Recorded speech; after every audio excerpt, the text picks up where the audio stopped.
Sandal dari Abah. Sofian, Abah ingin kamu menikah dalam waktu dekat ini.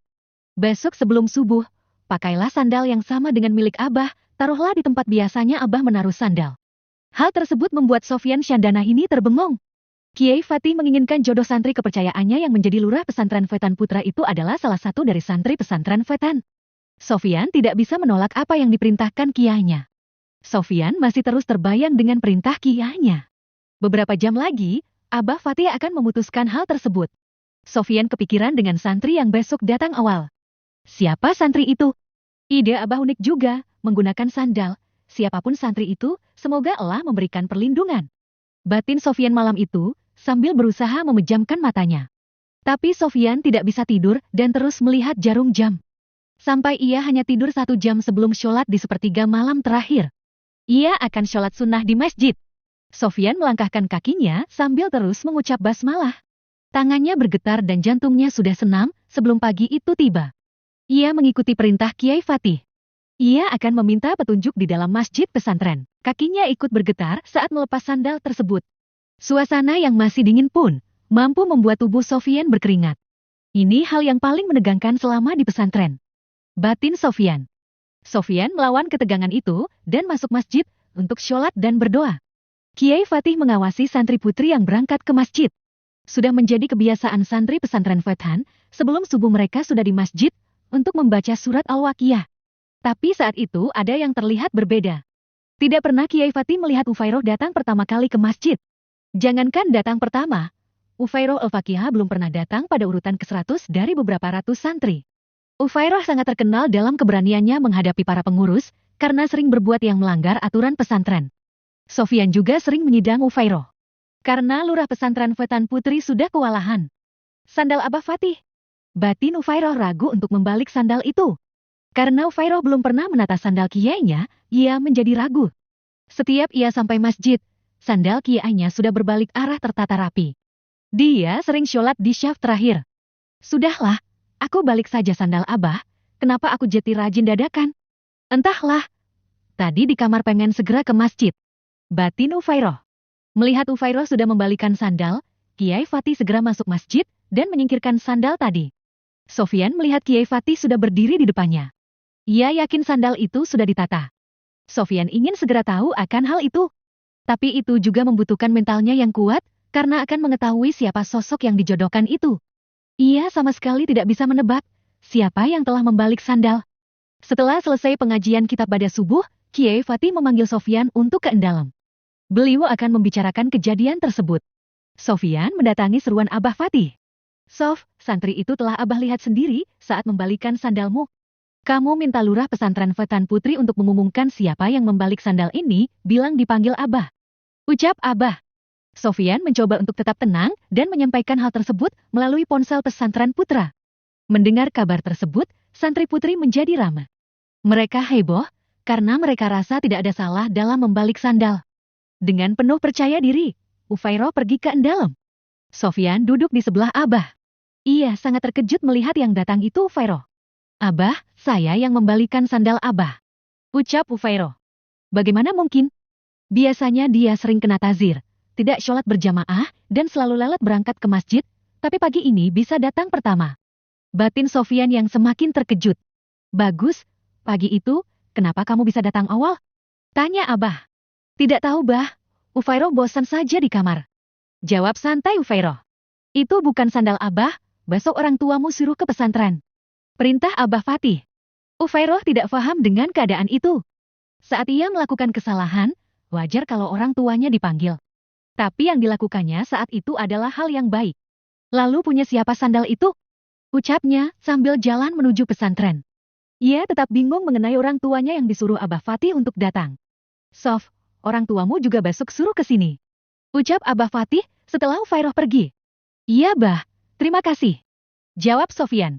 Ya Allah, kalau memang Ufairoh itu jodoh hamba, tolong berikan keyakinan dan kemantapan pada diriku, semoga aku mampu menghadapi semua ini.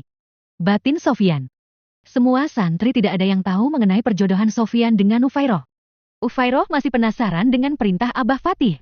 Ia menunggu Sofian lewat di depan madrasah aliyah dan akan bertanya padanya. Kang Sofian, aku salah apa lagi? Tanya Ufairoh. Lihat saja besok.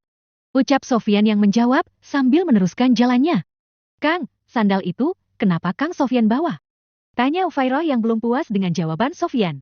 Sofyan terus saja melangkahkan kaki. Ia mengabaikan apa yang dikatakan Ufairoh, karena Sofyan takut akan terjadi fitnah di antara keduanya. Tapi Ufairoh yang masih penasaran itu malah lari mengejar Sofyan yang hampir saja sampai pesantren putra. Stop dulu, sandal itu milik siapa? Tanya Ufairoh. Besok kamu tahu, jangan mengikuti ke sini, Fei. Seru Sofyan. Mau disidang lagi besok, tinggal bicara saja, aku sudah kenyang dengan sidang, percuma aku lari. Ketus Ufairoh membalikan badan. Fei, besok itu bukan hanya kamu yang disidang, tapi ini adalah sidang kita berdua untuk kehalalan, sidang yang bukan atas dasar kesalahan. Batin Sofyan. Sampai pesantren masing-masing, Ufairoh dan Sofyan menelpon orang tuanya yang masih satu provinsi dengan pesantren Fetan. Mereka berdua sama-sama tinggal di Jawa Timur. Bahkan masih satu kabupaten, yaitu Jombang. Setiap sore Ufairoh membantu memasak di Endalem. Saat itu, ia akan memotong sayur dan melihat Sofyan membenahi kursi. Ia pun bertanya mengenai sandal. Kang Sofyan, sandal yang mirip punya Kia di mana? Tanya Ufairoh sambil mengiris sayuran. Ada di pesantren putra. Kamu penasaran banget sama sandal itu? Tanya Sofyan. Ya pastilah. Orang nggak tahu salahnya di mana. Orang tua dipanggil, padahal kalau santri lain menata sandal, tidak ada acara dipanggil orang tuanya. Aku berbuat buruk sering kena sidang dan hukuman, dan berbuat baik sekali saja, Abah langsung turun tangan. Memang aku orang yang serba salah. Omal Ufairoh. Fei, jangan marah-marah gitu, potongan sayurnya ikut marah. Sofyan tertawa kecil melihat potongan sayurnya tidak serasi. Sofyan segera menyelesaikan pembenahan kursi itu, dan keluar dari dapur. Ia takut terjadi maksiat mata atau yang lainnya. Sofyan sangat berusaha untuk tidak menoleh ke arah Ufairoh dan bak yang lain. Ia hanya melihat kursi dan sesekali melihat potongan sayur yang tidak serasi itu sambil tertawa kecil. Saat Sofyan sudah keluar dari dapur, ia kembali dipanggil Abah Fatih dan membicarakan tentang pernikahan itu. Mulai saat itu, Abah Fatih menyuruh Sofyan memakai sandal pemberian beliau. Ufairoh yang membawa kopi itu hanya mendengar potongan kata menikah dan sandal. Ia kaget dengan apa yang didengarnya. Ia merasa hal tersebut berkaitan dengan dirinya membalik sandal. Gromping. Suara gelas yang berisi kopi untuk Abah itu terdengar oleh Sofyan. Ia langsung bergegas melihatnya. Sofyan khawatir ada bahaya di dalam Abah Fatih. Astagfirullahaladzim, saya lihat dulu Abah. Ucap Sofyan yang mendengar suara pecahan. Ufairoh. Batin Sofyan kaget melihat Ufairoh memungut pecahan gelas. Melamar dan menikah. Sofyan menghentikan langkahnya. Ia membalikan badan dan kembali ke ruang Abah Fatih. Tapi sambil berjalan ia berkata untuk Ufairoh. Kalau butuh bantuan, panggil temanmu di dapur. Ucap Sofyan sambil terus jalan. Menyebalkan. Bukannya membantu malah bilang seperti itu. Batin Ufairoh. Sofyan melanjutkan perbincangannya dengan Abah Fatih. Ternyata Sofyan harus memberitahu orang tuanya kalau pernikahan akan dilakukan 3 hari setelah lamaran. Lamaran dan pernikahan itu sudah di depan mata Sofyan. Besok kamu langsung melamar di hadapan keluarga Ufairoh, beritahu keluargamu. Ucap Abah Fatih. Baik Abah. Ucap Sofyan. Mulai saat itu, para santri telah mempersiapkan tempat dan makanan. Tapi mereka tetap belum tahu akan pernikahan itu. Karena di pondok sudah sering masak banyak dan membuat tempat seakan tempat pernikahan itu untuk berbagai acara. Sekarang masih Umi Zainab, Abah Fatih, Sofyan dan kedua orang tuanya yang mengetahui rencana perjodohan tersebut. Malam itu adalah malam terakhir Sofyan menjadi seorang yang belum terikat lamaran dan pernikahan. Terasa begitu cepat, namun itu sudah lama. 25 tahun bukanlah waktu yang sebentar untuk Sofyan. Usahanya untuk menjaga diri dari perempuan masih terlaksana sampai sekarang. Ia berjalan mengelilingi kamar-kamar pesantren di saat semua terlelap tidur. Kesunyian yang terasa nyaman itu membuatnya terharu untuk meninggalkan pesantren. Aku pasti merindukan kalian semua, rindu saling mengingatkan, cerewet kalian, keusilan dan rajinnya kalian. Batin Sofyan. Ia buka pintu kamar satu persatu. Seakan ia bicara dengan setiap benda-benda di kamar para santri. Keesokan harinya, kabar itu sudah diketahui beberapa pengurus karena dikabari Abah. Namun Ufairoh sama sekali belum tahu. Abah melarang mereka memberitahu Ufairoh. Sebentar lagi, ia akan melamar Ufairoh Al-Fakihah. Sofyan menanti kedua orang tuanya datang. Begitupun Ufairoh juga menunggu kedua orang tuanya. Tin tin tin. Terdengar suara klakson mobil di parkiran pesantren putra. Sofyan langsung melihat siapa yang datang. Ternyata orang yang datang di pagi itu adalah orang tua Sofyan. Sofyan, siapa wanita yang dijodohkan Abah Fatih? Tanya Ibu Ana. Namanya Ufairoh Al-Fakihah. Ucap Sofyan. Tidak sabar ingin ketemu Ufairoh. Ucap Ibu Ana. Alhamdulillah namanya terdengar cantik. Ucap Pak Umar. Setelah kedua keluarga itu datang, Abah Fatih memberitahu keluarga tersebut mengenai perjodohan. Ufairoh yang kemarin sempat mendengar hal tersebut, ternyata dugaannya benar. Hal tersebut terjadi pada dirinya. Kabar tersebut tentu membuat dirinya sangat kaget. Ia tak bisa berbuat apa-apa di depan kiai dan orang tuanya. Saat itu, Ufairoh masih berusia 19 tahun. Dalam pikiran Ufairoh, menikah itu sangat berkaitan dengan anak. Parah, kalau ini masih di hadapan pengurus, aku bisa bantah, kenapa sandal itu aku ambil. Pasti kalau sudah menikah, urusan anak dipermasalahkan. Geram Ufairoh. Acara lamaran itu pun segera dimulai. Sofyan tidak menyangka hal tersebut benar-benar terjadi pada dirinya. Ufairoh sebenarnya ingin nekat menolak semua itu, tapi ia malu dengan semua santri yang sudah mengetahui hal tersebut. Yusan nulirojuli enyan duru, wajah, hutibatihi, wakafaiha'a, waliyakun, mahu ahadu maha arimiha.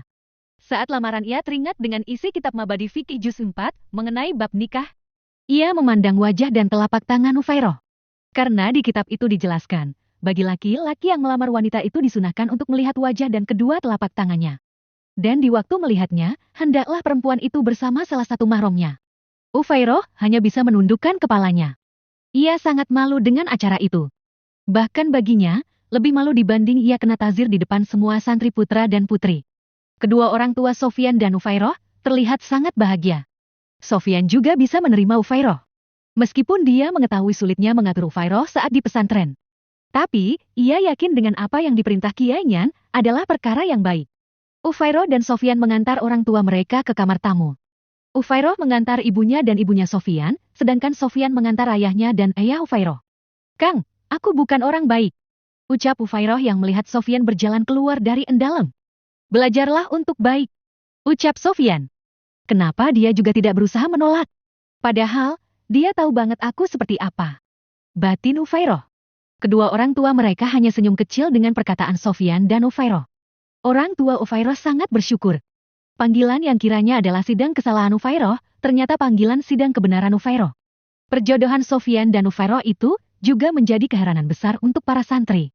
Namun mereka juga menyadari, semua hal bisa terjadi atas izin Allah. Kiai Fatih hanyalah perantara atas perjodohan Sofyan dan Ufairoh. Hari yang akan menjadi akad nikah Sofyan dan Ufairoh itu tiba. Pernikahan yang akan membawa mereka dalam sebuah ikatan untuk mengabadikan cinta. Tamu undangan juga sudah hadir di tengah Ufairoh dan Sofyan. Ufairoh memang bukan tipe orang yang mudah terharu ataupun menangis. Namun mendengar suara sah dari semua penduduk pesantren, mampu membuatnya terharu. Acara itu dilakukan, semestinya pernikahan di desa tersebut. Para santri menampilkan beberapa sholawat. Sofyan dan Ufairoh duduk bersanding dengan jarak yang sangat dekat. Saat itu Ufairoh ingin mengeluarkan air mata yang tertahan saat mendengar suara sah yang menggema. Fei, nangisnya nanti saja pas acara selesai, bedakmu nanti luntur. Ledek Sofyan. Apa sih, Kang? Anak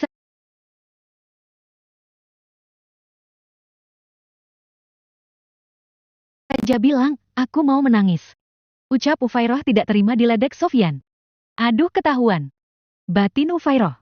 Acara pernikahan itu berjalan dengan lancar. Hari itu juga Ufairoh dibawa ke rumah Sofyan. Para santri yang telah mengetahui kenyataan di balik sandal itu, mereka memberi julukan untuk Ufairoh dan Sofyan. Sandal perjodohan lurah pesantren Fatan. Semua santri berteriak mengucapkan kalimat tersebut saat Ufairoh dan Sofyan masuk mobil. Terasa aneh, namun unik dan bermanfaat. Mobil itu perlahan melaju meninggalkan halaman pesantren. Kang, kenapa tidak menolak perintah dari Abah? Tanya Ufairoh. Perintah yang mana, Fei? Tanya balik Sofyan. Perasaanku Kang Sofyan ini pintar, kenapa jati seperti ini? Ufairoh kesal. Sofyan tersenyum kecil melihat Ufairoh memonyongkan bibirnya. Sofyan menjadi teringat saat ia menyidang Ufairoh. Sama seperti saat itu, bibirnya dimonyongin karena kekesalannya. Fei, menuruti perintah kiai itu perkara yang baik. Jawab Sofyan. Terus, kalau yang mengambil kemarin anak MTs bagaimana? Masih beruntung yang datang aku, meskipun aku sering berulah. Ucap Ufairoh. Terima kasih, beruntung yang datang kamu. Ucap Sofyan. Perjalanan itu telah sampai di rumah Sofyan. Saudara dan tetangga Sofyan menyambut kehadiran Sofyan dan Nufairah dengan sangat baik. Sofyan terlihat sangat akrab.